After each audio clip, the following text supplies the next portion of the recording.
Hi Srikanth, how are you? Hi Sujit, doing good. How are you? I'm doing good. How was the day? My day was wonderful. I managed to meet an agency who's potentially going to help us out in our PR efforts. After that, I attended a ward committee meeting where I discussed an issue of garbage in our area in detail with the nodal officer and the marshal of the ward. And after that, I had a couple of review meetings for a consulting assignment that I'm doing. And now I'm sitting here with you doing the podcast. Wonderful day overall. It's a long journey. Then we'll understand all this thing. Before that, I want to know about your early stage, the story where you have started all this, and how you have started BNP. What is the objective of BNP? If you can give me a kind of a story behind this, it would be helpful to people who will be watching from for the first time. Okay. Um, I'll start off with my own story. Yeah. Very quickly. I am an engineer by academic qualification and subsequently did my MBA. Engineering was from BITS Pilani. I'm a graduate in mechanical engineering. Then worked for a couple of years. Then did my MBA from IIM Bangalore. Then I've been in the corporate world for almost about 25 years. Doing mostly financial advisory work, helping companies in raising capital, predominantly private equity, venture capital, mergers, acquisitions. And I guess at some point of time, like the entrepreneurial bug, the political bug or the governance bug probably bit me, and then ended up starting a political party. The journey is, of course, very unconventional, but then it was not planned. It's something that just happened. If a year before, or a few months before I started the party, somebody had told me that I've become a politician and do politics full time, I would have laughed at it. So that way, the journey has been incredible for me more than for anybody else. So the journey, I would say, started sometime in 2014 itself, more than 10 years back. Not the political journey, my social journey. That started in my own apartment complex, where the trigger was actually an anonymous letter. Which part of this area in Bangalore? I live in C. Raman Nagar in an apartment called Brigade Paramount, which is where I've been living for the last 17 years, about to complete 18 years now.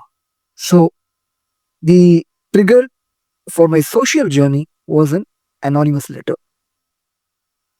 I and a few of my friends in my apartment, we had set up the managing committee at the association of our apartment complex to run the affairs way back in 2009. And after that, we had stepped down for others to take the lead. But in 2013, an anonymous letter hit our mailboxes, which claimed that there was a lot of misgovernance going on in the affairs of the association. And the person who put that anonymous letter wanted me and one more friend of mine to step up, take charge, and set things right In the same society. that society. So I said, I definitely want good governance in wherever I'm living. And hence I said, okay, let me get into the committee.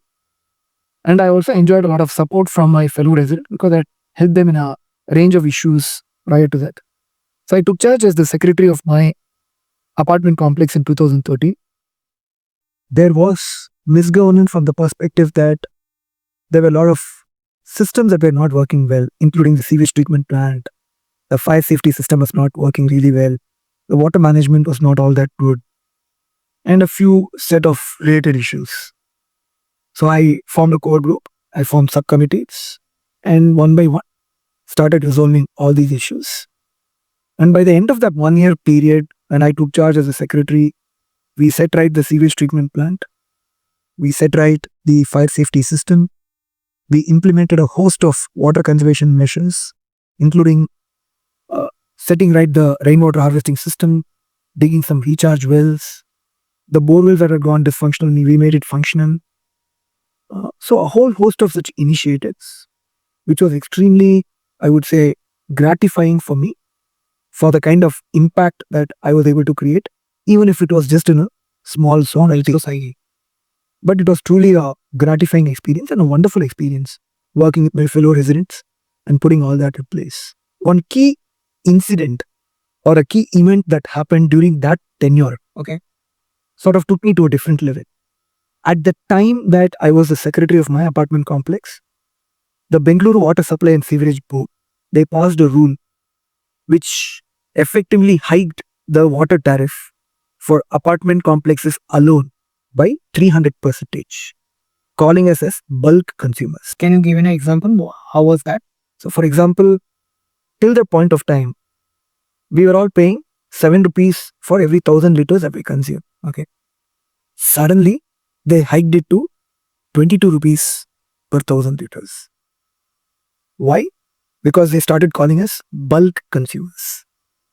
People living in apartment complexes, they started calling them bulk consumers, equating us to commercial users. And the question that automatically comes up is, let's say you're living in an individual house versus living in a flat in an apartment complex. Are you going to consume more water? You're not. You're going to consume exactly the same, right? But they suddenly brought in this term called as bulk consumer and started charging 300% more for the water tariff. That sort of put my whole budget for the apartment complex into a tizzy. And I was also outraged as to why would they call us a bulk consumer. So that specific event or incident led to the formation of something called as Bangalore Apartments Federation. I had already gathered a set of apartment complexes in my area for us to interact with one another to exchange best practices. Bangalore Apartments Federation. So I brought all these people together and I realized that there were similar groups in other parts of the city who were also outraged by this and who also wanted to work together. So we all came together and started something called as Bangalore Apartments Federation.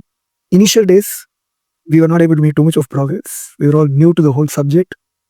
Bangalore Apartments Federation, BAF, as we call it, almost died a natural death over a period of time. Okay. But then in 2016, the government imposed one more rule, asking old apartment complexes in Bengaluru to install sewage treatment plants retrospectively. An apartment like mine, which was constructed in 2008, had a sewage treatment plant. But the apartments constructed in the 1970s, 80s, 90s, they did not have sewage treatment plants. And they didn't need to have it because they were already connected to the sewage network of the sewage board. So they were right. So the Bangalore Water Supply and Sewerage Board operates a sewage network. So if you're living in an individual house, your sewage goes into that sewage network. Okay. That sewage network, ultimately, that's what the BWSSB is supposed to maintain. And all that sewage ultimately goes to centrally maintained sewage treatment plants operated by BWSSB, usually near lakes. And it's treated and the treated water is let out into the lakes. So as long as you are letting water, sewage water into the sewerage network, you are not causing any type of pollution. But the government started claiming that these old apartments who do not have a sewage treatment plant are causing pollution. Okay. And we asked, how is that possible? Because they are connected to the sewage network. If they are not connected to the sewage network, I agree. They're probably letting water out into the, let's say, stormwater drain, etc. I can understand. But they're not. But I guess what was happening was the government was facing a lot of heat from the National Green Tribunal, Pollution Control Board, etc. So they wanted to pinpoint the blame on somebody. They found apartment complexes as the sitting ducks. So they passed this rule. The only problem with this rule is it's impractical. You can't construct a sewage treatment plant in old apartment complexes. It will cause safety issues. There's no space. Apart from it costing a lot of money. And most importantly, if you do it, it's not going to serve any purpose whatsoever. Not feasible. It's not feasible, but even if it were feasible, it's not going to serve any purpose either. But yeah, but most importantly, we got some experts to look at it and they said old apartments, if you dig up the foundations and do the sewage treatment plant, it could cause safety issues. So that's the time I revived BAF and I said, we need to find this battle in a bigger scale, much bigger scale. So I started roping in a lot of apartment complexes and started charging a membership fee, built it as a professional organization. And one of the biggest turning points was a protest that I had organized on December 2nd, 2017. Okay. After fighting this battle against this rule for almost a year, end of 2016 is when the rule was introduced. So 1 year I kept on fighting the battle along with the team, engaging with the ministers, officials, agencies, and even went to the court. But since I was not able to get any resolution there, I said, let's do a protest. And then we will see if the government listens. So December 2nd, 2017, I very distinctly remember the date. I organized a protest asking people in apartment complexes to step outside their home, carry a placard which says no to retrospective STP and no to unfair rules. And we'll create a fraternity. We planned this out, and on 2nd December 2017, more than 10,000 people from various apartment complexes across 40 different locations in the city stood in protest against this rule. So what 1 year of struggle with the government, with the agencies, with all kinds of reasoning, logic, rationale, that didn't work. One protest with 10,000 people got the job done.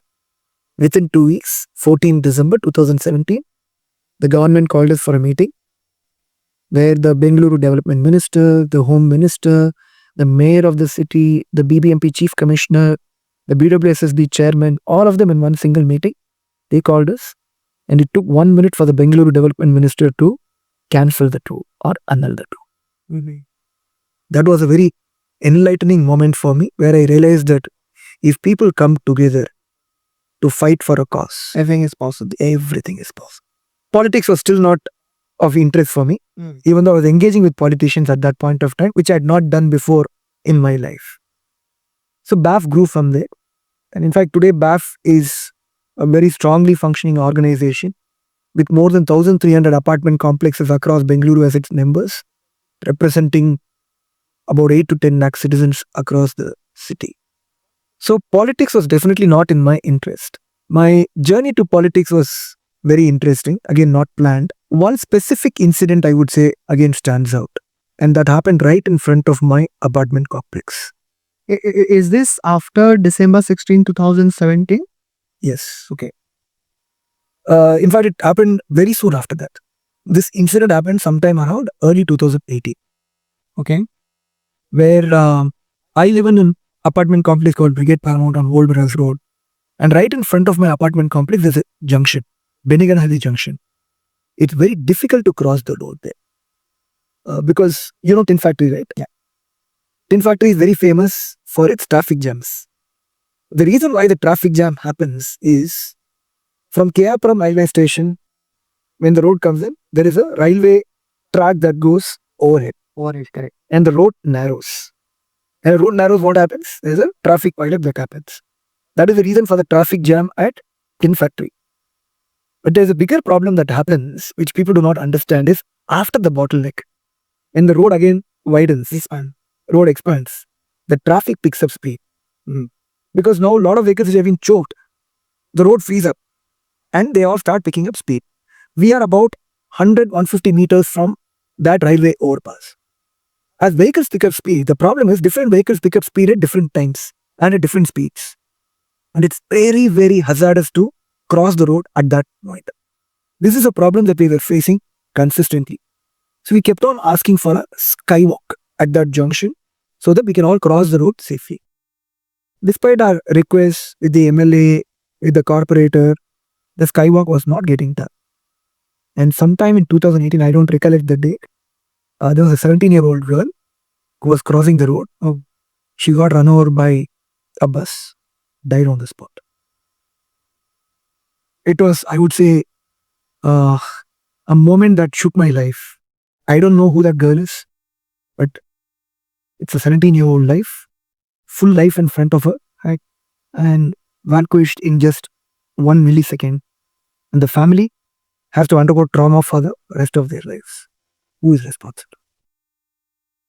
Here's the interesting thing. That's only the beginning of the story.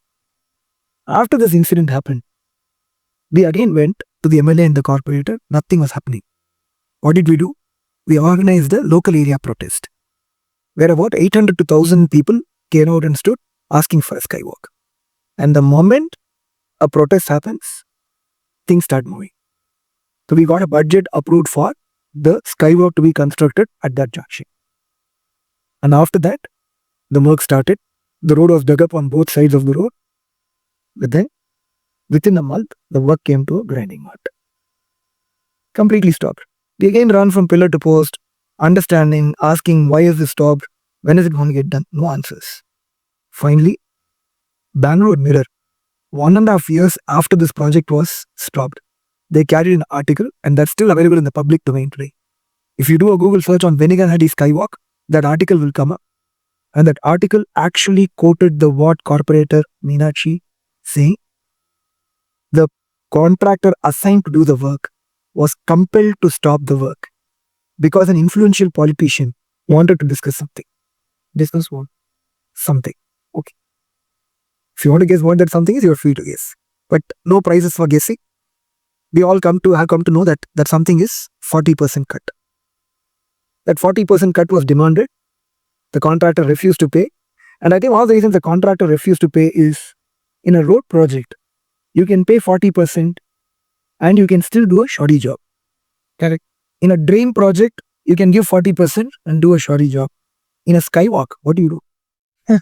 There is no way. You can't leave a half-constructed skywalk. Correct. Or you can't construct a skywalk without the ramp being there. Correct. What do? He refused to pay. And the MLA refused to get the work done or, completely stop the work. And this was openly, and this is not what I'm saying. And this came after nearby. So I don't say MLA, whatever I said is MLA, just say an influential politician. I don't want to say who it is or who that could be. Stop the work. And this is what is quoted by the what corporator Meenakshi. This is not what I'm saying.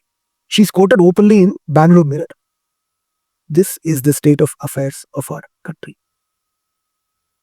This, together with a set of things that I was seeing around me, made me realize that our city is in such a bad shape that the cost of a 17-year-old girl's life in the city is the 40% bribe that is to be paid to the MLA or to the corporator or to any politician.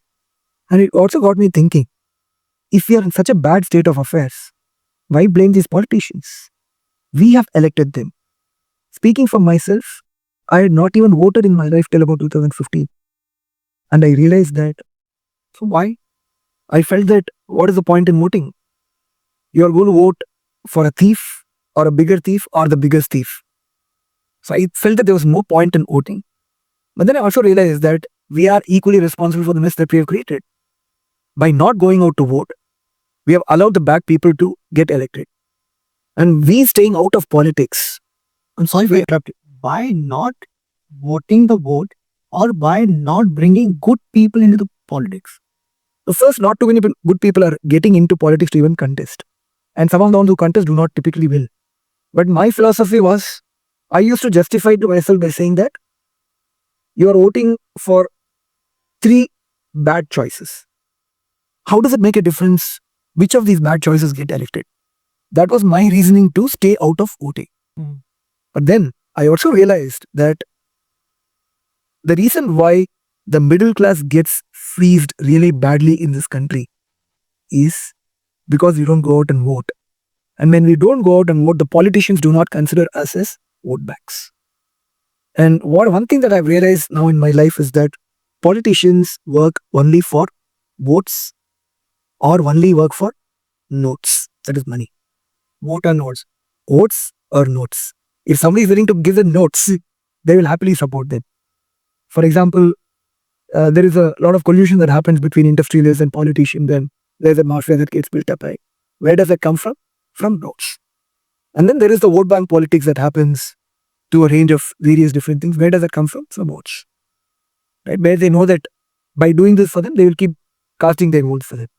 The middle class in the middle neither has notes nor goes out and casts its vote. And that's where it's neglected, ignored. And I've seen this personally for myself when I was interacting with the government agencies and officials as part of BAF. People said, oh, you guys living in apartments, you middle class people, you do not come out and vote. You're not a vote bank for us. So whatever rule we pass, whatever we tell you, you better listen to us and not ask questions. This is how you got the statement. Some of them said openly, you guys living in apartment complexes, you do not vote. And hence you don't matter to us. But even though you vote or not vote, you have your own rights, right? That's not how our system works. That's not how our politicians think. They think only on the basis of who gives me the votes or who gives me the notes, and I do things only for those people. Some of these things made me realize that there's no point in blaming the politicians for the mess. We are equally, we the good citizens who have chosen to stay away from politics by not voting, not contesting, we are equally to blame. So let's stop complaining. Let's stop cribbing. If we have to bring about change, it has to be brought about by the good people also getting into politics. So that was a trigger point for me to start Bangalore Apartments Party on September 22nd, 2019.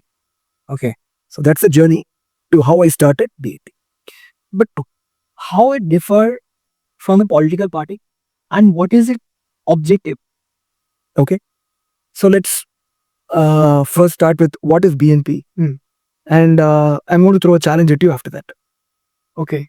And the challenge is, please name one other political party which meets the same set of criteria that I'm talking of. Yes, I'll try to answer. So Bengaluru Navnirmana Party, BNP, is a party that is focused only on one city. That is Bengaluru. That's why I have named it as Bengaluru Navnirmana Party. This is not Mysuru Navnirmana Party. This is not Karnataka Navnirmana Party. This is not Bihar Navnirmana Party. This is not Bharat Navnirmana Party. This is Bengaluru Navnirmana Party. The focus is not just on one city. The focus is exclusively on its municipal governance. And what that means is the focus is only on the civic issues, civic communities and civic infrastructure of the city.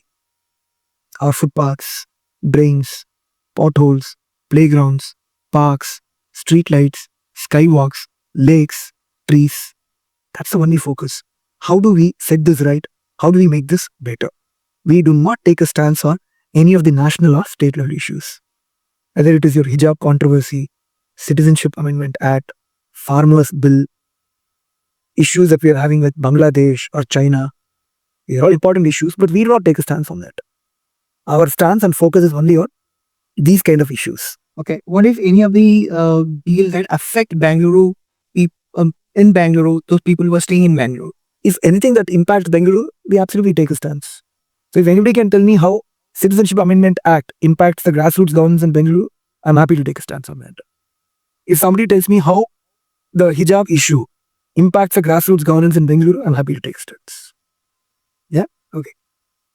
The third interesting thing is, while BNP is a political party registered with the Election Commission of India, we do not contest in the MLA or MP elections.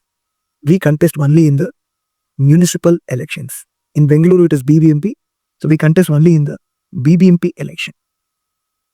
The objective is to give good citizens to contest as corporators and take the responsibility and ownership for their respective wards and localities, with the singular vision, dream, and objective of making Bengaluru the best city in the world. That's the challenge to you now. Please name one political party, not just in India, anywhere in the world, that fits this description. Well, a few months ago you said vote or not. I think they are fit into those area. Nobody thinking about tree, nobody thinking about potholes, nobody thinking about rivers, nobody thinking about anything that related to nature or the people who are staying over there. That's true. I don't think anyone fit in this category. So that's what makes BMP really unique. That's what makes us completely different from anybody and everybody else out there. So if you see 20 years back or 30 years back, how many lakes we had in Bangalore? Bangalore was described as a city of 1,000 lakes. But hardly we see anything now. Many of those have been destroyed over a period of time. Now I think we'll have not more than 200 to 250 lakes in the city. Many of them have been encroached. So that's the state of our city. That's we can't undo the misdeeds and the disasters of the past. But one thing that we can try to do is to restore the city to its old glory to the extent that we can and prevent further deterioration from that. And I think there's still hope for the city. There are still lots of open spaces, green spaces that we can still create or we can still manage. At least that needs to be done properly. That is why we need a party like the Bangalore Apartments Party with the kind of focus that we have. So now the lakes that we have, I think the lakes will be remain as you said 200s or more than 200s, whatever lake we have. They're not going to get converted into a concrete jungle or something like that. I do hope so, in the sense that we are doing our best to prevent encroachment of a few lakes that we already see. And there are some of our team members, including I'm a trustee of a lake myself. We are all doing our bit to protect the lakes that are there. Okay, we can only do as much as we can. But there is an active collusion between some of the builders and the politicians who do keep doing this nonsensical stuff from time to time. So we'll do our best to prevent that from happening. As per my understanding, politics is all about power, right? Wherein you can do a lot of things on paper, on ground as well. But your existence is much near to corporation level. So how it get when you think can be done on a bigger scale? How is there any point the power overpower you? There's a misconception that there is no power vested in the corporation. When I ask what is BBMP, people say it's a civic agency. People say it's a body that is supposed to maintain the civic amenities in the city, etc. Which is true. I'm not saying that it's not true. But what people miss out on is it's a government. It's an elected government. It's an elected government which is elected by the same set of people who elect the central government and the state government. There are three types of government in this country: central government, state government, and the city government or the panchayats. In the case of villages, it's the panchayat. In the case of cities, it's the municipal council or corporation. And the powers and functions of each of these governments, they're all very clearly defined in the Indian Constitution. And they're all very distinct from one another. So there is a lot of money that is available with the corporation. There is a fair bit of power that's available with the corporation as well. Some of which has been taken away by the state government over a period of time, which we are fighting to restore as well, which we will do over a period of time. But even with that framework, there is still a fair bit of money and power to make a difference at the grassroots. That's my firm view. Just to give you a little bit of an idea, or let me ask you a question. Do you know how much of money BBMP has to spend on the maintenance of civic amenities and civic infrastructure in Bengaluru every year? If you were to take a guess, what would your estimate be? I'm not sure, but considering the parameter as in the size of the city and the amount of people that living in, it will be in some hundreds and hundreds of crores for sure. But I don't have a number in my mind right now. So that's really where many people do not have an idea. Every year, BBMP spends more than 10,000 crores for the upkeep of our city. And over the last 15 years, at least about 1 lakh crores of money has gone into the maintenance and upkeep, bulk of which has been siphoned off. And that's one of the biggest reasons why the city is in such a bad shape. Imagine if this money were to be put to good use, and that money has to be put to good use by the corporation and the corporators. They are the ones who are responsible. Many people don't even know this. The ward typically has a bigger budget than what an MLA has. Oh, MLA is more a legislator. Right? And that's the power that many people don't even understand. Is it going to be easy to execute all of this on the ground if you were able to get some corporators elected? I'm not sure if it's going to be easy. But then the money is there. To some extent, the power is also there. So things can be done. Even if it takes time, we can do it step by step. And that is the principle with which we have to work. But from downstream, everything gets simplified to the upstream. Meaning? Meaning from municipal, from corporation level, if we are trying to clean up the things, but if something comes from the upper end, how do we resolve that? Nothing like upper. Just to give you a perspective, garbage management. The MLA doesn't have any role to play. The skywalk, the MLA has no role to play. You might ask a very interesting question. Who stopped that skywalk project? Right? You said MLA, right? Yes. But you know why he stopped it? The Constitution doesn't give him the authority. The BBMP Act, which governs the city, doesn't give him the authority. But the fact that he's the one who gave the ticket to the corporator gives him that authority. And here is an interesting story about that skywalk. There was a logical conclusion to it. 2020, the term of the BBMP came to an end, which means the term of the corporator came to an end also. So, September 2020, there was no more corporator for any of the wards in Bengaluru, including our ward. but the wards still have to be run. So the state government appointed a set of people called as nodal officers. Typically IAS officers, they appointed for each ward. So for my ward, the IAS officer who got appointed as a nodal officer, who was supposed to play the role of the corporator, was actually a person very well known to me, was a senior BBMP official as well. And we had done a lot of work together. Very good official, incorruptible, and very efficient. So the first ward committee meeting that he conducted in October 2020, I and my fellow residents, we went to the ward committee meeting. We talked about this issue. He put me onto the chief engineer of road infrastructure in BBMP, who in turn put me in touch with his team. 2 months flat. No bureaucracy, no red tape, not a single rupee of bribe paid. The skywalk got completed. 2 months time. December 2020, the skywalk was ready. You are welcome to come to the place and see the skywalk. Where is it? On Old Madras Road, Beninganali Junction. It's been operational for now more than 4 years. December 2021. How did this happen? The same MLA was continuing to be the MLA at that time. But despite that MLA's interference, the work got done. That is a very, very important lesson for all of us. There are certain functions that come under the municipality or the municipal corporation in which the MLA has no role to play. They try to exercise their influence by controlling the corporators to whom they have given the ticket from their respective parties. But otherwise, constitutionally or legally, they do not have the right. True. So if there is a conscientious corporator along with a bunch of good citizens, there is no reason why good work cannot be done in any area. It's all about will. It's all about political will. As the saying goes, where there is a bill, there is a pay. Conversely, if you have all kinds of bad intentions, no matter what, you're not going to get work done. Even though IAS. So this example, I hope, gives you an idea that there is nothing like there's a lower level, higher level, mid-level, etc. The three governments are completely different. Central government is different from the state government, which is different from the city government. And the role, functions, power and authority of the city government is very different from that of the state government or the central government. That is something that we all need to understand. It is our own ignorance and lack of awareness that is the root cause of the problem. We assume that a corporator does not have any power. We assume that the municipality does not have any power. We assume that the municipality doesn't have money. We assume that it is controlled by somebody else. It is not.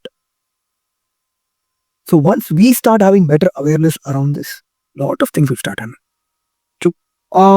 We have said 3 level of governments, right? Government, sorry. So the last level that you said, it is on a municipal level. correct. So now corporator is not get assigned. IAS people are getting assigned. So here is the deal. Corporation elections are supposed to be conducted every 5 years, just like the central government and the state government. Yeah. Constitutionally, the constitution makes it very clear. There is no municipality that can exist without an elected council of corporators for a period of more than 6 months. But in Bengaluru, we've had a case where for almost about 4.5 years, we've not had an election. The election is overdue by 4.5 years. In fact, the last time the election happened was in 2015. It is due to any kind of protest or like, what is it? Interestingly, what happens, what the constitution also says is that when there is no elected municipal council, the municipality comes under the administration of the state government. And when there is 10,000 crores at play, and when the MLAs can directly control this money, they do not want the municipal elections to be held. And the state government keeps finding a range of different ways by which they keep postponing the election. The predominant way is by what is called as delimitation. The wards have to be redrawn every now and then. And they use that as a pretext. They will say that we'll do a new delimitation, but not do it, and keep changing it.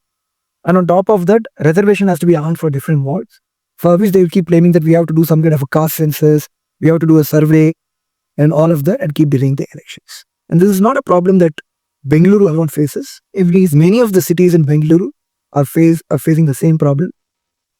In more than 50% of the municipalities, including town municipal corporations, the elections keep getting delayed beyond the regular time frame. Hmm. This framework got copied somewhere, or this is the first framework that we have created in within India? The BNP framework. Yeah. I ask you the question: can you think of any party in India or in the world? So I believe that this is an innovation in politics and governance. I firmly believe that over the next 25 to 50 years, municipal governance will take center stage. Municipal governance and municipal governments will take center stage. How so? If cities have to function well without a very efficiently functioning municipality, it's not possible. Because the money is actually coming from the municipality, right? So if the municipality is not run well, the city cannot shape up that. And one of the reasons why our cities are in bad shape is because of the misgovernance that we see. And I'm hoping that a model like BNP, and I'm hoping that we'll be able to win quite a few wards. We are confident of that. And we can demonstrate the kind of governance that we can deliver in these wards. And I'm hoping that this can act as an inspiration. I'm hoping that it can act as a role model or a replica for others to follow. And gradually, if this model takes shape in many places with other people adopting this, is there any ready have a future and the country has a great future? Okay. Is there any roadmap for this, or when it will get implemented? How soon it will get implemented? Which one? These principles that I'm talking of. That is after we get into power, and for that, we have to first contest the elections, which we are waiting for, and then waiting for some of us to get elected as corporators in the first term. And another 5 years' time, I want to get a lot more of our people get elected as corporators, start demonstrating a significant level of impact, and at which point of time, I believe that there would be an inflection point. And your party are going to be limited within municipal.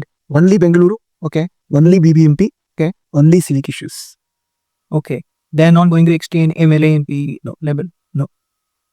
That's great. I have registered the charter document of this party with the Election Commission, which states explicitly that this party will contest in the municipal elections relating to the Greater Bengaluru area. Actually, this framework is really nice and good. It's not only for Bangalore, it's for any other city in India or outside. Yeah, this is great actually. On municipal, on this low level, if we are able to clear out all these things, then I think city will function at a very good level, no? City has a great future if this model can take shape and take shape at a larger and larger scale. And absolutely, there is no reason why this model can't be applied to a Mumbai or a Hyderabad or a Kolkata or a Shimla or a Darjeeling or a Coimbatore or Mysore or any other city for that matter. But those are all long term, and I hope that a lot more such initiatives are taken. But given the immense nature of the problem that we face in Bengaluru, I and BNP, we want to stay focused only on bakery. What kind of barrier you guys face while applying all these principles, framework? Right now, the fundamental challenge is that elections have not been held and we are not able to get our people elected as corporators. So that is the biggest challenge. So once we have some of us into the corporation as corporators, we can start demonstrating what we can do. But having said that, I'm also not waiting for it. I've already told many of my team members, we are already present in about 30 to 35 wards. And in these wards, the leaders that we have, they already behave like corporators. One thing is we don't have the money to spend. But many issues do not need money. It just needs engagement with the system and the officials for it to be sorted out. So that's something that we are doing.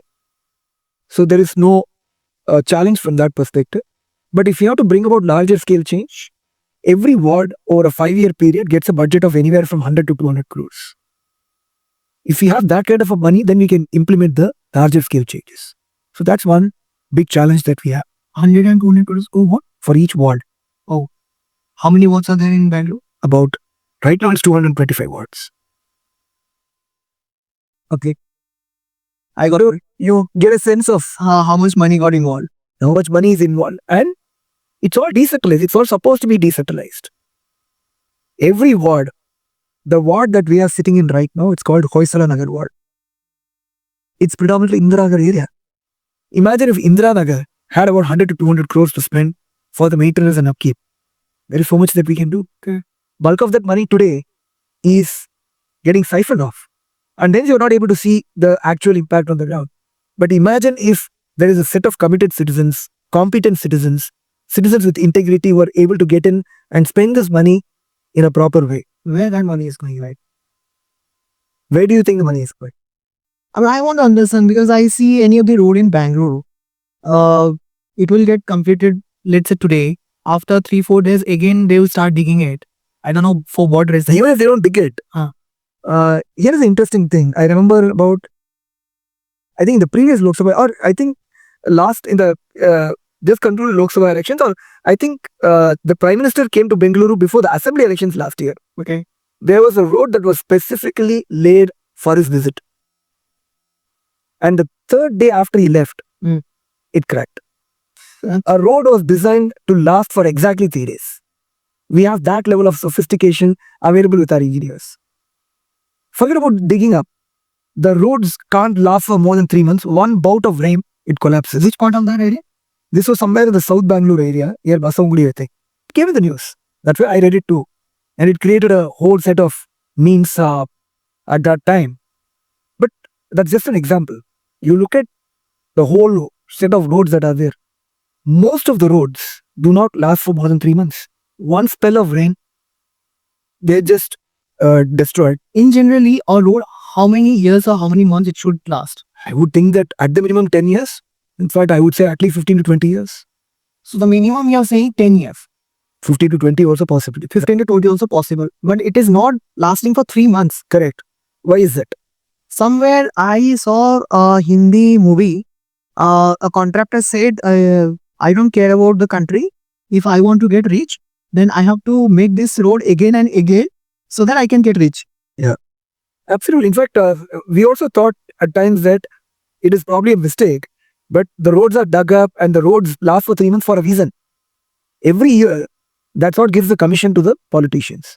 So here's a simple math for you. Let's assume that a kilometer of road costs 1 crore to construct properly. Let's say that there's a contractor who has gotten the project. So here is the math. First, to get the project, he has to pay 40% to the politician. Let's say the cost is 100 rupees. Let's take it as 100 rupees. You have to pay 40 rupees to or get the project awarded to you. And interestingly, you need to pay another 15% to actually get the money released on time. If you want the money on time. Okay. 55% gone just to pay a bribe. And even with that, the project typically takes about a year or two, which means you are investing your money and that incurs interest. Let's say that's another 10 to 15%. Then you have to make your profit of about 10 to 15%. Okay, it is near about 85%. 80% at least one. So now, a project which needs 100 rupees, or let's say 90 rupees, assuming that he has to make his profit of 10, project into which 90 rupees should have gone in. If 20 rupees goes in, can you do a good job with it? Of course not, but the way they are doing with the 20 rupees, that is also remarkable because they will do some items of thing. The road is supposed to have 3 layers. It has to follow some norms. If you don't follow any of those, there was no inspection or something like that. There are inspections that happen. That's also stage managed. So it's a very convoluted system they have built. But there's a lot of collusion that happens among these people and the loot is shared among many, many people in the system. That's something that we have to fight. But that's the reason why, despite so much of money going in, which means imagine, if there's 10,000 crores available for your city, 2,000 crores goes into doing shoddy job, which you have to keep doing again and again. How can the city develop? I hope it gives you a perspective on why our city is in bad shape. And all this 40% and all, you have heard of 40%, right? Did I introduce the term to you? Contractors have committed suicide, saying the politicians are demanding 40%. This happened during the BJP rule. It's happening during the Congress rule as well. It doesn't matter which party these politicians belong to. When it comes to freezing our system, freezing the money that is available, they're all the same. That's why last 20 years, Bengaluru, despite having at various points of time Congress, JDS and BJP governments, the quality of the infrastructure continues to remain pathetic. Good. So we have discussed a loss. Now, as we discussed that at certain point, your party will go for election, right? Yes. Now we need to understand the manifesto that your party has right now, and if you can brief it, it would be.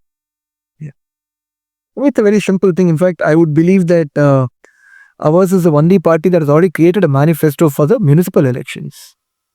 So at a fundamental level, we have created what is called as a 25-point ward manifesto, which is applicable for every ward. This is the common minimum stuff that we will do in every ward. That includes making roads pothole free,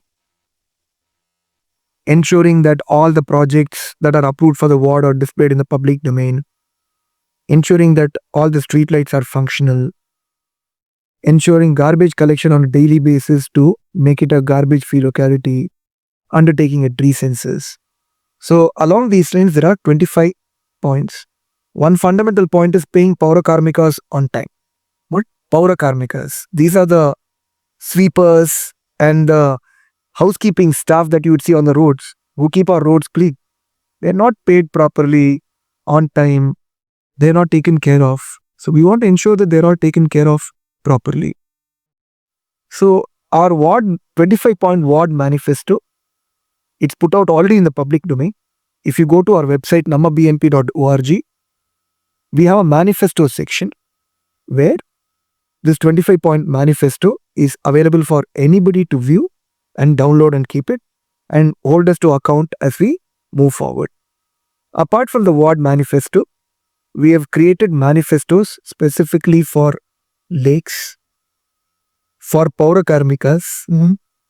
We have created manifestos for trees.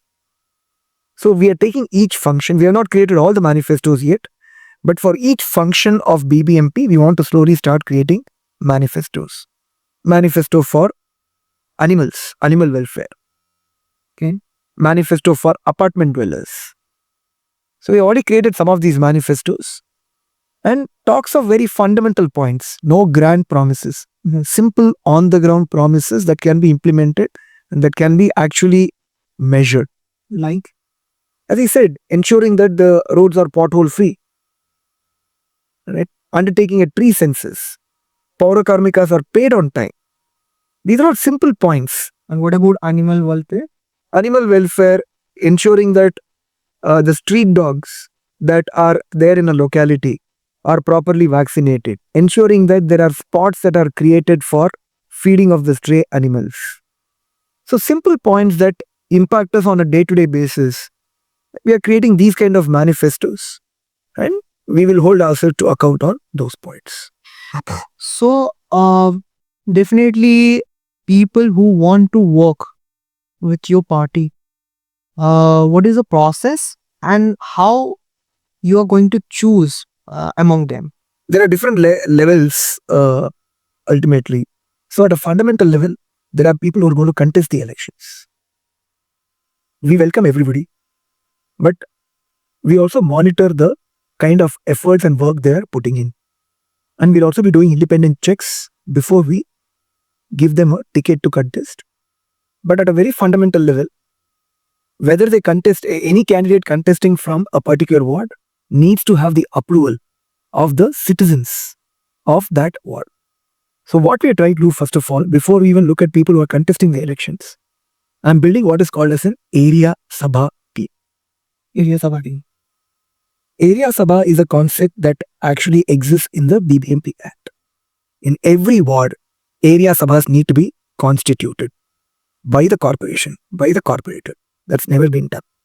And interestingly, the kind of projects that need to be undertaken for the ward, I told you, right, every ward over a 5-year period gets anywhere from 100 to 200 crores of budget allocated. And with this budget, projects are to be undertaken. Interestingly, these projects that are to be undertaken are to be decided by area sabhas comprising citizens of that area. We are still not in power, but I'm still using the term Area Sabha to encourage more and more people to join the Area Sabha team of BNP in that ward. And once we have a lot of people joining in, like attracts like, more and more like people attract similar people. And at some point of time, we'll also see who are the ones who are actually doing the work. who are actually able to create an impact.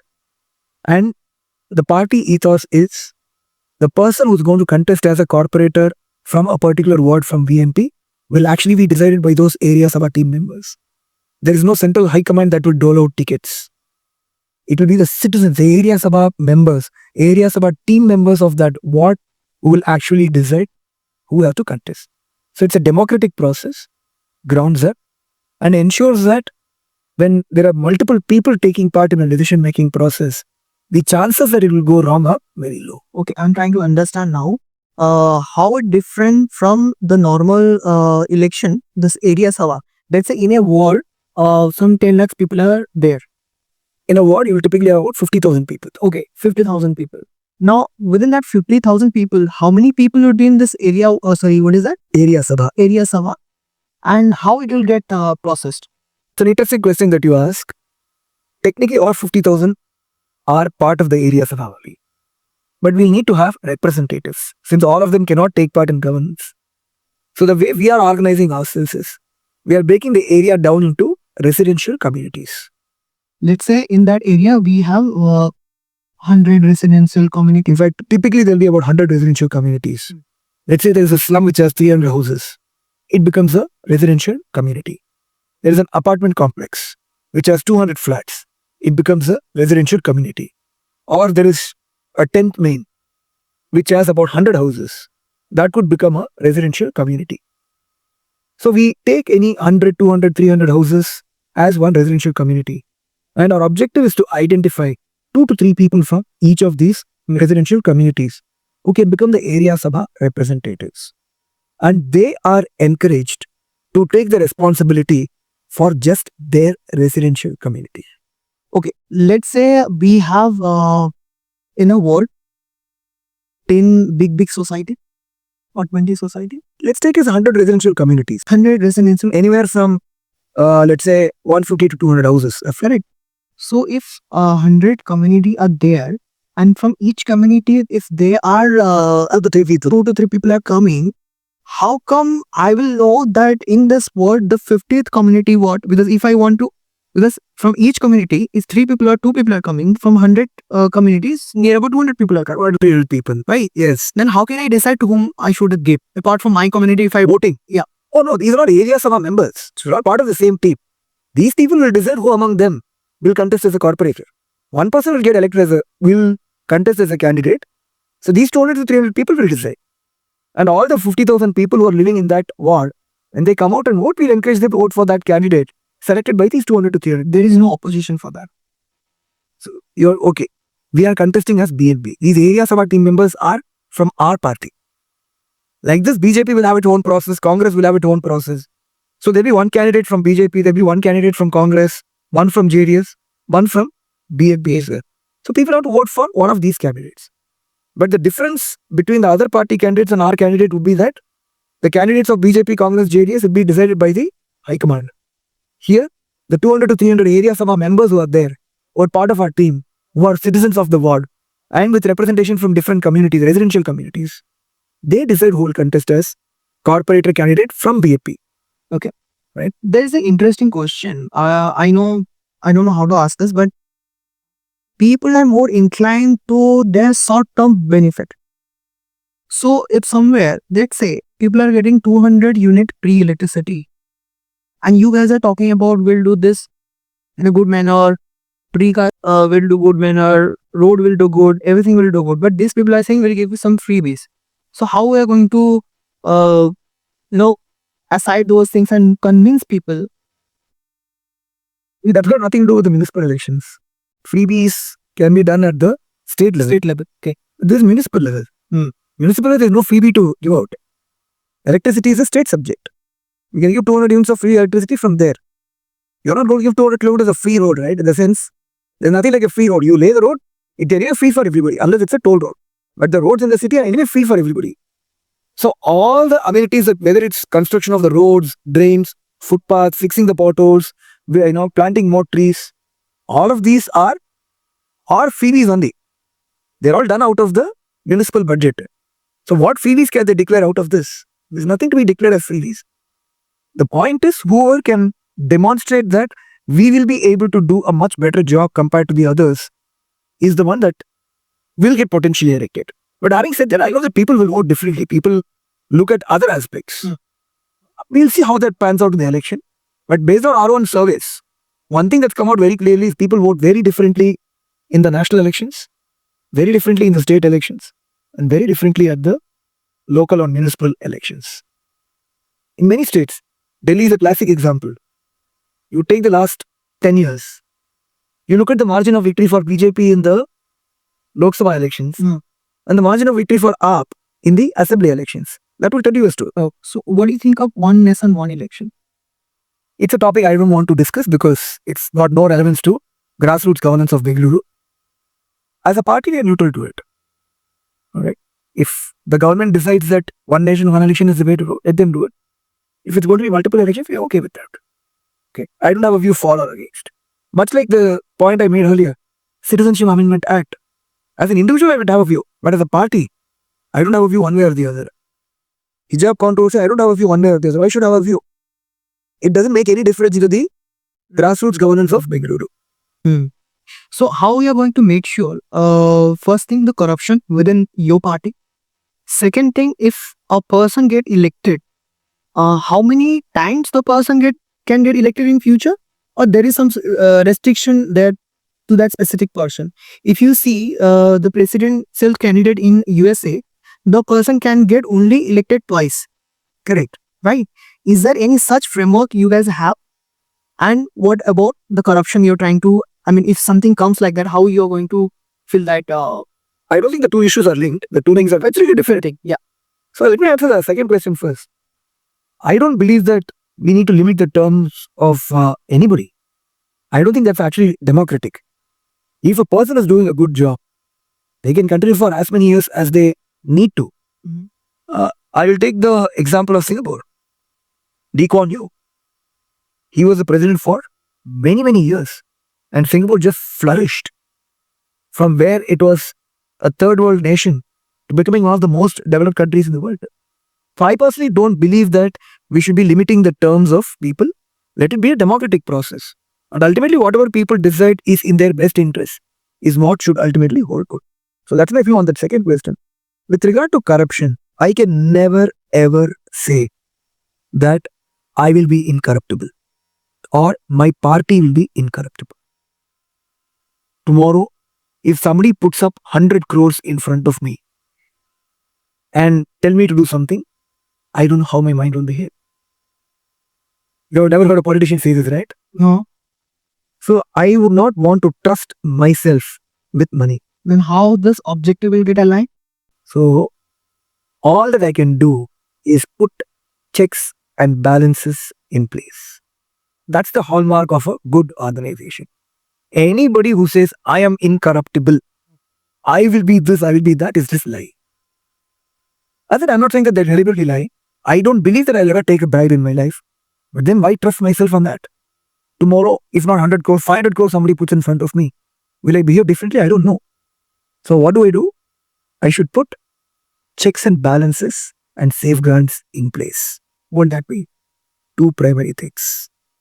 Okay, can you elaborate? What is that? Yeah, I will elaborate. Absolutely. Two things. Number one is commitment to transparency. I remember this one beautiful statement by one of the doyens in Bengaluru. He told me this, and I always remember this. Transparency is the biggest or the most effective disinfectant to the virus called corruption. The moment you have things transparently put out, it does not eliminate corruption, but it minimizes the chances of corruption. Okay. Transparency. So what do I mean by that? Let me ask you a question. Can you tell me any political party that audits its accounts? I don't think so. Or puts it in the public domain? No, I don't think so. But there is a political party. BNP. It's called Bangalore Apartments Party. Please go to our website.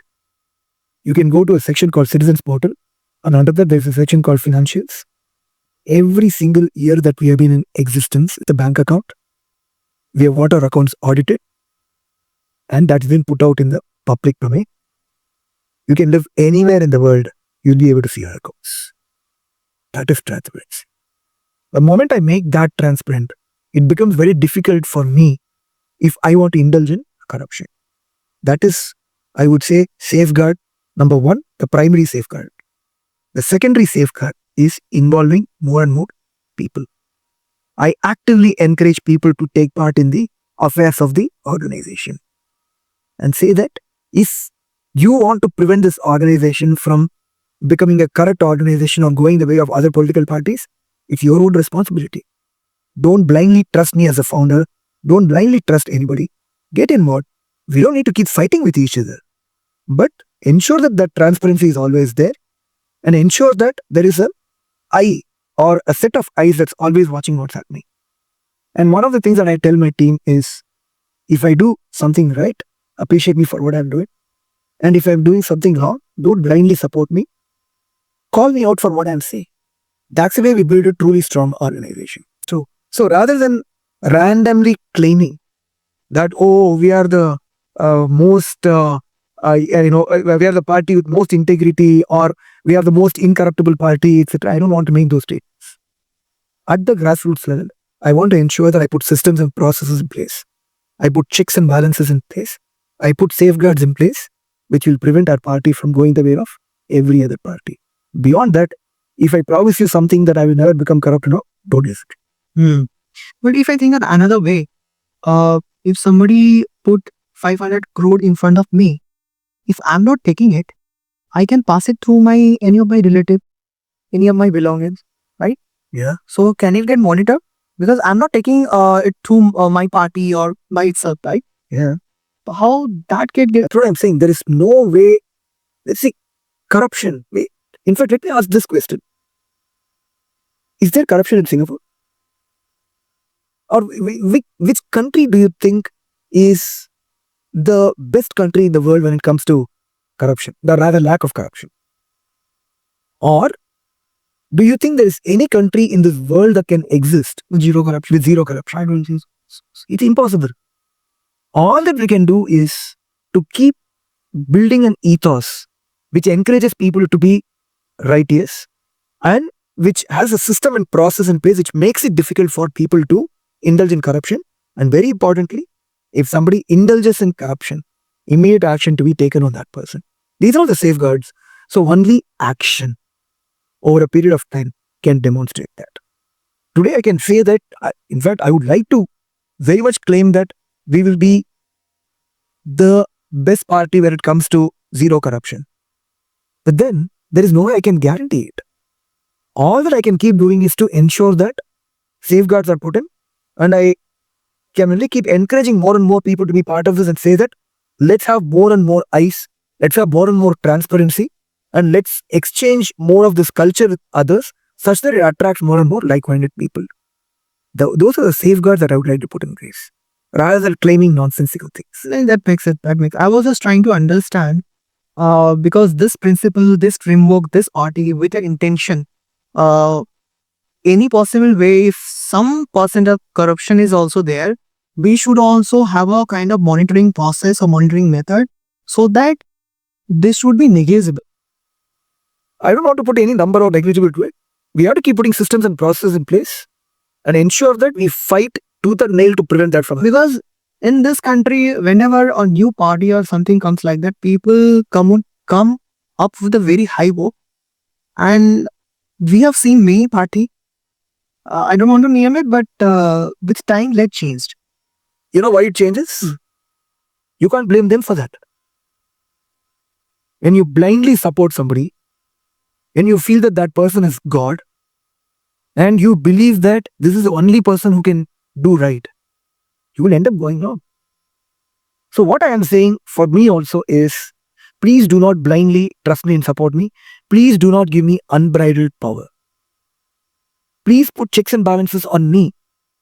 If I am doing something which sounds or which looks suspicious, please raise that question on me as well.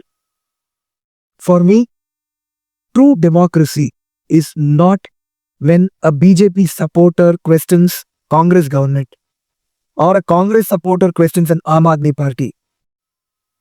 It's truly about when a BNP supporter questions a BNP leader or a BJP supporter questions a BJP leader when they are doing all. That will ensure that corruption is brought to a bare minimum, if not to zero. Okay, now let's switch to a different topic, which is 4G scam. We want to know what is it and what is it in detail. We brought the 4G scam to light in September of 2020, more than 4 years back. It's a very simple thing. So there are lots and lots of projects which have to be implemented every year through BVP, whether it's rebuilding a train or construction of a road or making a footpath or constructing a skywalk, etc. So when I look at the 2015 to 2020 time frame, when the previous BBMP council was in place, there were 63,629 projects worth 21,653 crores that were approved and allocated to different points. What is the fundamental principle when it comes to projects? The projects have to go through a tendering process. The tendering process is an extremely important aspect of governance. It ensures that there is transparency in the process. It ensures that there is competition in the process. It ensures that you find the right vendor ultimately who qualifies both technically and commercially. Technically as the best provider of that service or the most competent person to do that, and commercially at the least cost. Correct? The process doesn't guarantee it, but it's a very important part. If there is no tendering done at all, it creates great scope for misgovernance. Imagine if I were to ask you, not one, not two, but 50% of those 20,000 odd projects are given to one single agency, which has no track record of delivering anything, which has been consistently blacklisted over a period of time by different government agencies, and whose accounts are not published, and who gets tens of thousands of crores worth of projects, and they don't have any competence. They in turn just, in an opaque way, give it to whichever contractors they choose. Does it say a smack? Does it sound like corruption at its core? When you can say it, of course. It is corruption to the core. Yeah. Because first things first, there is a Karnataka Transparency in Public Procurements Act. Clause 4G mandates that every process has to go through a tender. Every project has to go through a tendering process. I mean, I just want to clarify what is tender process. Tender process basically a projects wherein we give it to some number of people, and whosoever give out There is a public advertisement that is put out to say there is so-and-so project. Bidders for this project are invited to bid for the project. Correct. Then their bids are collected. In a transparent manner, they are evaluated, and that evaluation should be made transparent. And ultimately, whoever is the best among those is to be awarded the project. That is a tendering. So that nothing can get biased. Absolutely.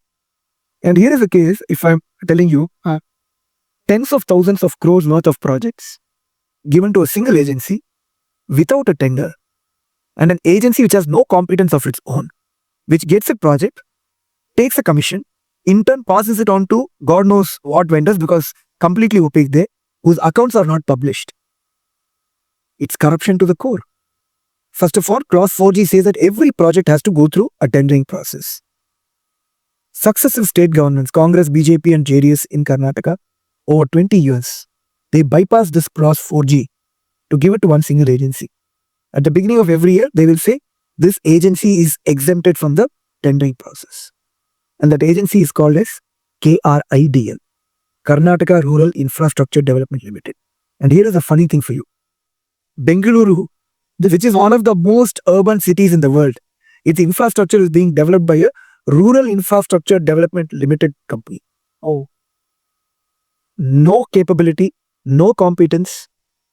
BJP in power, Congress claims that BJP is indulging in corruption through KRIDL. And when Congress is in power, BJP claims that Congress indulges in corruption through KRIDL. But they keep giving projects to the same agency. That's a conduit for money to keep getting siphoned off. And happens year after year. Thousands of projects, tens of thousands of crores. That is at the root of all the misgovernance. And I called it the 4G scam because it's gross violation of Clause 4G of Karnataka Transparency Public Procurements Act. All that we are saying is, please follow clause 4G. Let every project go through a tendering process. Let there be transparency. And if that is done, then there is a good chance that the right vendors and right contractors will come in. They will do a good job and will lead to good governance of the city over a period of time. Makes sense. If we talk about the initiative that has been taken by BNP party, if you can let us know what all initiative you guys have taken and what remark you have left on the ground and how it people have changed or people got benefited from those initiatives. There's no way I can do justice to that. Forget in a few minutes, I can't do justice to it in a few hours also. One of the first things that I would say is please go to namabnp.org. We have our campaigns and initiatives all listed out there. You should go into that and take a look at that.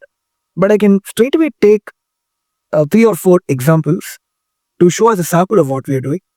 So first, at a fundamental level, basic civic issues, broken footpaths, potholes, garbage in a locality, streetlights not functioning, overflowing drains. We have instituted a system in place where people can bring their issues to us, and we will ensure that we engage with the system and get those issues resolved. In just the last 12 months, citizens from different wards have raised more than 1,000 such issues with us. Through your website? Mostly on WhatsApp groups. People raise the issue in the WhatsApp group, but they can do it on our website also. On the website, we have a civic issues section. You can go and register a civic issue. But all of that gets logged into our system. We've been able to get more than 50% of those issues resolved without even being in power. Oh, there is no other political party which can play in that. And we do it in a very systematic. Of course, there's other 50% of the issues that have not been resolved. But then those are the larger issues, and sometimes we also find it difficult to get things done through the system. But we have at least institutionalized a process for that. We have instituted a program called as Nima Arogya. Okay. Typically, when people cross 35, one of the things that is recommended is an annual health checkup. How much does an annual health checkup cost? Not less than 5,000-6,000. Is it affordable for a person living in a slum? No. So we've created a program called Nima Arogya to do a basic health checkup at their doorstep at a cost of something like 150 rupees per person, which is a cost that can be easily undertaken by the ward budget, with the ward budget. And we have actually delivered that in a few slums to show that it works. Ward budget as in 150 rupees will be given by the person, or As in, assume that you want to cover 1,000 people in a ward to do a health checkup, below the poverty line people. It costs only 150 rupees. So which means if you spend about 1.5 lakh rupees, you can actually get an annual health checkup done for 1,000 people. Even if it's 5,000 people, it's still only a few lakhs of rupees. and this is the actual cost. This is the actual cost. So we're actually taking a health checkup and primary health care to the doorstep of these people. This is not comprehensive, but at least can figure out basic things like diabetes. So one of the things that we have seen is the biggest problem that the slum dwellers face is when they face a major ailment, their livelihood is gone. Heart attack or kidney failure or diabetes-induced conditions. Their livelihood is lost. So if these are assessed or found ahead of time, or if the symptoms are there, we can actually guide them to the right places. And if you can do it at an affordable cost, you can actually take it to the masses. So we have piloted such a program, delivered it in about 3 or 4 slums, I think. It works. So when we get into, or rather when we have a corporator in a ward, one of our 25-point ward manifesto points is that we will institute the Nima Arogya program for all the needy people. Needy. Right? The below the poverty. Who does it get defined needy people on the basis of? I would ideally like to define it as BPL, below the poverty line, but we can put some economic criteria. Depending on, I would like to put this across to people. Probably it could be people earning less than 1.5 lakh rupees per annum, for example. Okay, right. Or it could be 2.5 lakh rupees per annum. We could define that. But by and large, we want to identify slums. The pockets that exist, we want to definitely take it to slums. So slums, that's an easily identifiable pocket. In fact, most of the slums are formally designated as slums. We want to go to the slums and do it. Beyond that, if you want to cover other people, we want to engage in a discussion with the area sub teams and decide who all could be the beneficiaries. For which we'll lay down criteria and we'll do it accordingly. So that's another program that we have done. During COVID, we did some wonderful work with regard to grocery distribution, as well as with regard to finding beds for people. We actually had a 1,000-member team. Please digest this number. 1,000-member volunteer team, completely unpaid, working in 3 shifts, 3 8-hour shifts on a completely voluntary basis. And simple thing that we did, there were requests that were coming for people who were trying to find beds. And these cases were assigned to each of our volunteers. And we had created a process by which they will reach out to different hospitals and see where the bed is. Even with that process, we saw quite a few people lose their lives. But what gave me lose their lives? COVID time, a lot of people lost their lives because they couldn't find a bed. But for me, one of the defining things was we were actually able to save a few hundred lives during that time. Why? Because we had people working around the clock, actively engaging with, and we had defined a process. He said, call this number, if this, not this, through which there was a better probability of finding a hospital bed for any needy patient. What is the impact that we created by saving a few hundred lives? But the way it was done, imagine 1,000 people, 3 shifts, and all done without any resources, without any money, with a proper process put in place, systematically done, and we were tracking outcomes. That was the impact that we were able to create with that. So like this, then there, about 3 years back, some 78,000 houses got notices from BBFE alleging that you had evaded property tax. Nobody had evaded. It was just that there was a zonal reclassification that BBMP had done, which they had not publicly announced. And so nobody knew about it. And suddenly they came up with the penalties and arrears running in lakhs of rupees. People were flummoxed. How much of penalty? Between arrears, penalties, and interest, running in some cases running to lakhs of rupees, but mostly few tens of thousands of rupees. Which people were not, in a position to afford. So we engaged with BBMP and the government, fought a battle over 2.5 years to finally get a resolution. And finally we were able to get all the penalties and interest waived off. And only the arrears, since it was a misclassification issue, he said, if people want to pay the arrears, please pay the arrears. That was a relatively smaller amount. So that was done and that issue got resolved. The problem was on the arrears. They were charging 200% penalty, 24% interest per annum, and that was running over a period of 6 to 7 years. So you have that what system? The usurious interest and penalties. What is it? In villages, money lenders. Money lenders, yeah. It's almost like that system that they were trying to put in place. 24% interest is quite big now. They were putting some interest like that, penalties like that, and then that was running into tens of thousands of rupees. But the arrears alone was not more than a few thousand rupees. Yeah. So finally we got that resolved for 78,000 households in the city. Right. So these are some of the initiatives, but we have done a whole host of things. As I said, if I were to start listing them down, I'll probably need many days to keep covering all of them. It's all there on our website, ababmp.org. One of the problem which get discussed in every city about Bangalore is about traffic. And the metro, even I have observing this from 2017. But when it is going to get completed about the metro and how the problem of traffic we are going to resolve? So traffic is not the problem. Traffic is a symptom. See, when you say you have a headache, is headache the problem? It's a sin. Correct. The symptom could have multiple causes. Correct. It could have a single cause. It could have multiple causes also. It could be low BP. It could be migraine. It could be a tumor.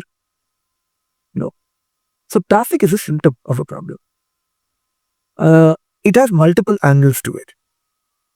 But I think the biggest angle to it, and the term that I use is what I call as public transport. In fact, I have already done a video also on that. The need of the RM Bengaluru is acceleration of public transport infrastructure. By that, what I mean is the metro construction to be speeded up. Bengaluru is the slowest city in India when it comes to the pace of metro construction. What should be the pace? As in, what should be the pace? Meaning, this metro, we have 2 lines right now. We should have had 8 lines, at least 10-15 years back. 8 lines, 10-15 years back. Because metro was conceptualized in Bengaluru way back in the 90s. And from there on, it's been lagging in bureaucratic tangle for many years. But even now, it's going at a slow pace. Right? So we need to accelerate that pace. We need to add a lot more fleet to our BMTC buses. Yes. Right. I was about to ask that because I see it may be AC or it may be non-AC. People are so much, and you don't. At some point, you feel like buses are coming and filled. Sorry, buses are coming and filled with people. Generally, rainy days, you'll like if you want to move from point A to point B. It's a big headache. It is. So public transport infrastructure covering buses is very important. And there, one of the things that I also have been advocating is feeder buses. What is feeder bus? Let's look at the road that we are in right now.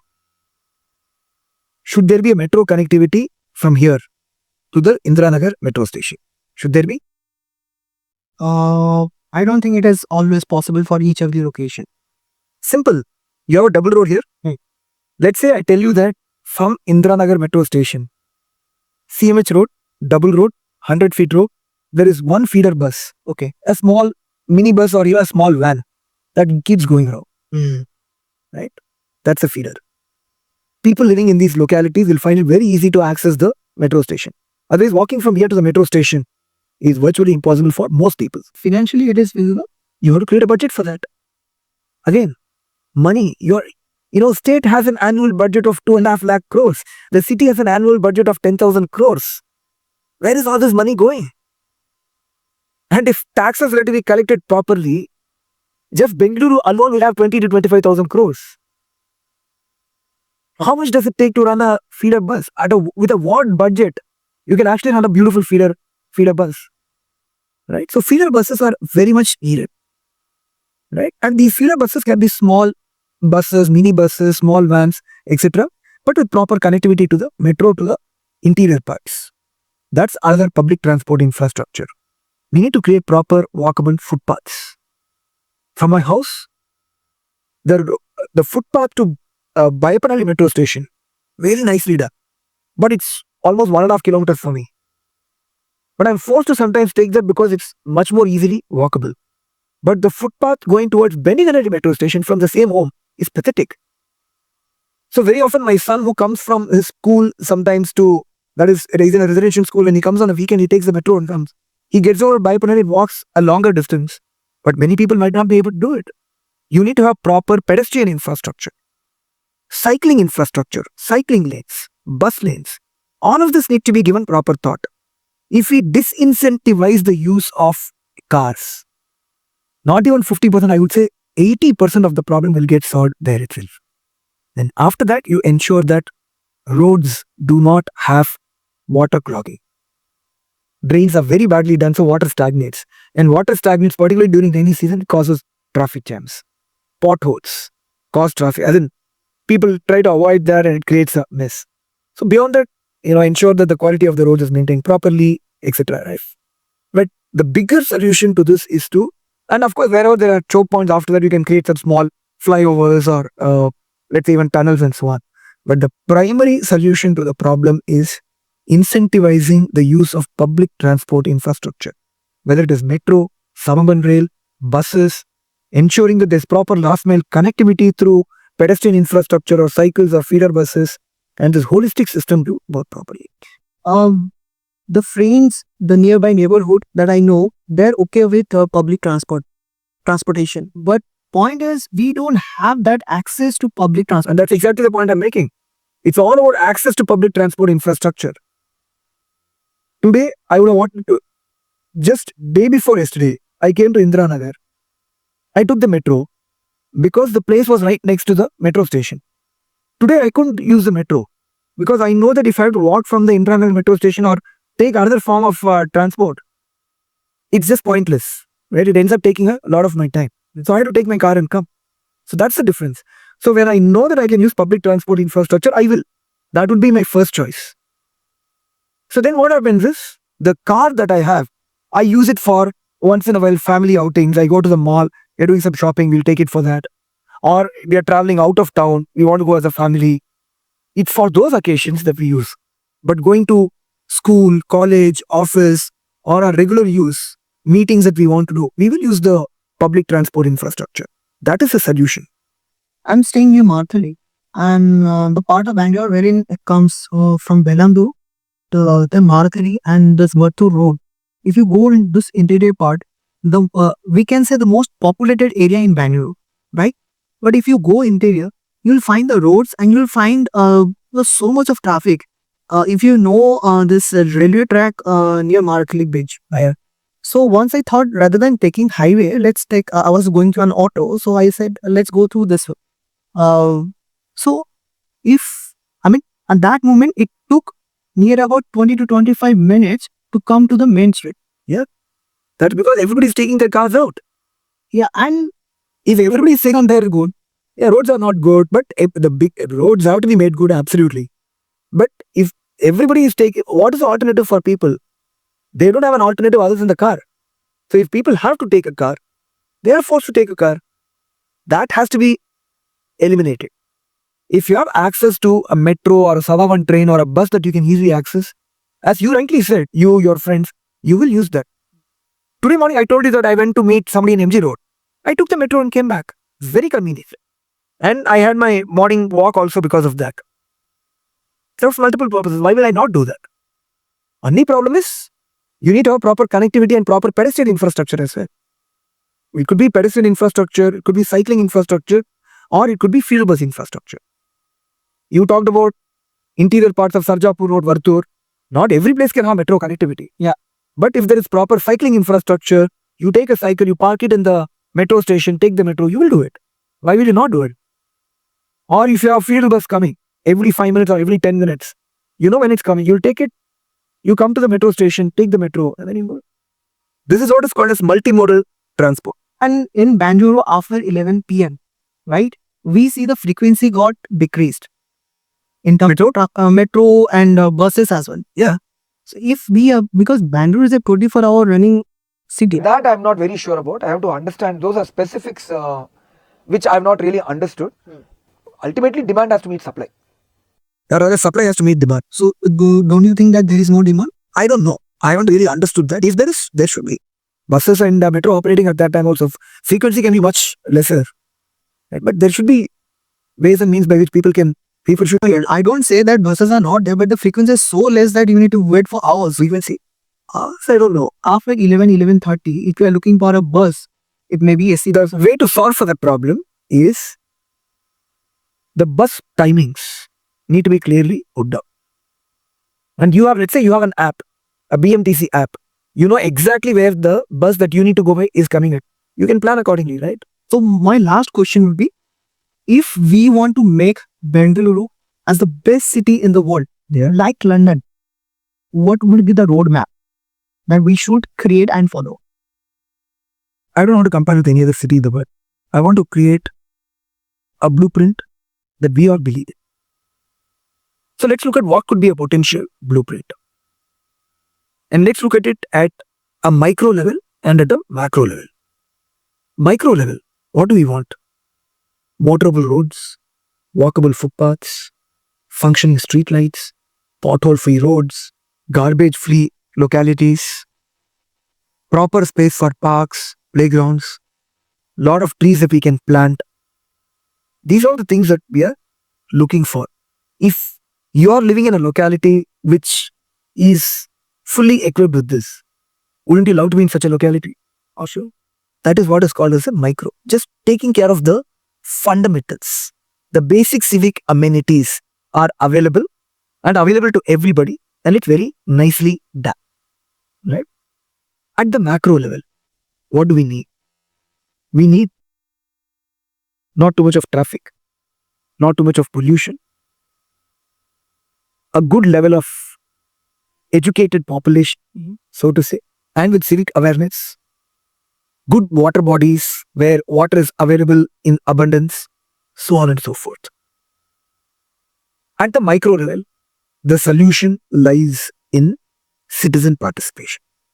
I talked about area sabhas. Area sabhas take ownership for their respective localities, and with the budget that comes at the ward level, the area sabhas allocate this money to the right projects and take complete ownership for making their localities the best and hence contributing to making Bengaluru as the best city in the world. At the macro level, we need proper planning systems in place. Planning for traffic. I just talked to you about public transport, multimodal transport. It's possible. Just that it needs good quality people to sit and plan and ensure that it's executed well. Water availability. Hmm. Today we get Kaveri water in Bengaluru. Not everywhere. Not everywhere, but I would argue that no part of Bengaluru should get Kaveri water. No part of Bangalore should be Kaveri. Absolutely. We don't have any right on Kaveri water. Do we need to depend on ground level water? The amount of rainfall that the city of Bengaluru gets is 4 times more than the need of Bengaluru. This is a statistic that people don't even know. Okay. Much of the water that falls runs off to the outskirts because of the concretization, because of the way we have designed it. The city needs recharge wells, recharge pits. 2013, I told you when I took over as secretary, that year our borewells had run dry. We were just not able to get any water. Simple thing that I did, just dug a few recharge pits. In the last 11 to 12 years, we haven't had to rely on a single tanker supply ever. This is a big business, and It is a big business, but all that you have to do is ensure that the water that's falling goes into the ground at that point that it's falling and where the consumption is. The same thing can be done, and you can have public recharge wells and pits. It can keep recharging the groundwater as much as you want. That's not being done. That's planning and implementation. Right? Look at the quality of the lakes that we have. Much of the water is actually unusable. Why? Because it's polluted. Why? Because the sewage treatment plants are not working well and the connectivity is bad. Again, planning. The sewage network, the stormwater drain network, that planning has to be done, and people who are polluting have to be penalized. Accountability has to be laid. So at the macro level, we have to engage in planning. At the micro level, we have to empower citizens to area sabhas. This is the solution. And if you're able to do this properly, and which I'm confident that a party like BAP can do with our capabilities, credibility, and the ideas that we can bring to the table, the vision that I have for Bengaluru, that BNP has for Bengaluru, my team has for Bengaluru, is to make our city, Namma Bengaluru, the best city in the world. That's why we have a tagline, my city, my pride, my responsibility. In Kannada, it's Nanna Nagara, Nanna Hemme, Nanna Jawabdari. Nanna Jawabdari. Java. Nanna Nagara is my city, Nanna Hemme is my pride, Nanna Jawabdari is my responsibility. Thank you so much, Srikanth. You came to this podcast and you talked about a lot about how we can make this city the best city in the world. I just want to request you if you can look at that camera and say something to the people who will be watching this video and who want to join this sort of initiative or to your party, how they can, and if they, without joining, if they want to take care of this city, how they can. So, thank you, Sujit, for having me over for this podcast. Truly appreciate that. With regard to the message for the Bengaluru, as I call them, the Bengaluru citizens, I have only this message to communicate. Bengaluru is a beautiful city, or rather, it was a beautiful city. It has been destroyed beyond recognition over the last 30 to 40 years. I don't think there's anybody who has lived or who's living in Bengaluru who will disagree with that statement. And if we have to restore the beauty of Bengaluru, if we have to restore the glory of Bengaluru, there is no point sitting and complaining from our respective booths. It's time to take the responsibility in our own hands. How do you do that? Simple. Reach out to us at nammabnp.org, India's first and only city party. Come, be a part of our area sabha teams. The citizen army, which is being empowered to deliver good governance for Bengaluru, which is working hard towards making Bengaluru beautiful again. This is the only hope for our city. So if you want to make our city beautiful again, if you want to make our city better, If you want to see this city as the best city in the world, come join BNP. Let's work together as a team because this is our city, our pride, our responsibility. Srikanth, how was your experience with this podcast? Is there anything that you want to say with this conversation that we have? First of all, thank you for inviting me over, Sujit. I love these conversations. Each person, I've done a few podcasts before, not face to face. I've done a few online podcasts. Is this your first podcast? This is my first face to face podcast. Okay. I've done a few online, particularly during COVID times, and even recently I've done a few online. Each person has a different line of questioning. I did like your line of questioning as well, and all of it was focused on what we could potentially deliver. I'm also very happy with the level of homework that you have done with regard to what the party is about, the work that we have done, and hence your questions were very specific and pointed in quite a few cases. That always is helpful because I'm a person who believes in specifics. You can't keep saying, we'll make it corruption free, we'll make it the best city. You ask the right question, what do you mean by best city? Right? And then you ask, what is a 4G scam? Right? How does grassroots work?